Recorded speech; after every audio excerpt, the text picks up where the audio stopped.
Silame jegul do ulu bora Côte d'Ivoire jamana ka ni ka se Mali kono yanno kana delila wala sa joga na Côte d'Ivoire ye surasi munu minelen do Mali kono yanno ulu be se ka labla kibara musera ma ulu konne ayre ka fo sibrido utkalo kile muga Silame jegul do ni ayre la ka fo ko ma jama ko me ni jegulina ulu willa ka bo Côte d'Ivoire jamana ka ni ka se Mali kono yanno ayre la ka fo ko malde munu kon be Côte d'Ivoire jamana ka ko ulu koni ka nyema o mbala ko afena ko o temele ko fefena ko Côte d'Ivoire dine nyemo ko balo ko o fene ko ala nonu ko nu meta mo go bisabani flanyo konala o gum konala tenendo utkalo klem gwan fla uni Mali jamana nyemo ko do wiye nyokoye kawla dona ka fo ko ni jakulu nunu ko ni u ko tara kata u ire kalfado Mali au conseil islamique o nyemala ni boye Ousmane Cherif Madan Haidara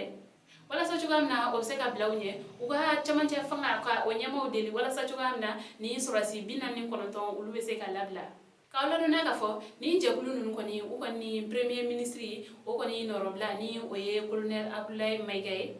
nunu ko ni o hamna ko ulu o yere premier ministre par intérim na o ela du tawiye ka fo ko akoni be chi nunu ko ni bela se transition nyamama ngani jakulu nunu umada odoroma uklala ka la nyini fene uni CNT ni o ye conseil national de la transition chamanche fanga o wasane bulo uni o kono mo fene ka nyogoy nunu kon ka la nyini te doere ko wala sa chogamna e Côte d'Ivoire jamana ye surasi binani kono tom minele do Mali kono yano ulu ka se ka labla nunu ka kuma ko nala uye ayire ka fo nunu ka kuma ko nala uye ayire ka fo ko Côte d'Ivoire jamana ko nala ko malde million nan ne be no uya yire ka fo ko Mali ni Côte d'Ivoire ko nunu ko ni belajele jamana kele ni alaje tarhu ko nala ko o sababu la ulu tena se ka usigi ka ni jamana fla ko ne nyogana ko ulu ko ndebuli ka u jenioro fi o kola ko wa o temele yere fene ko fe ko ulu ko ni mawli u yere kana ko sabla ko malde munu ko ni be Côte d'Ivoire jamana kan ko ulu ko ni be jama kando ka fo ulu ko ni kana delila wala sa ni finitigi nunu be se ka labla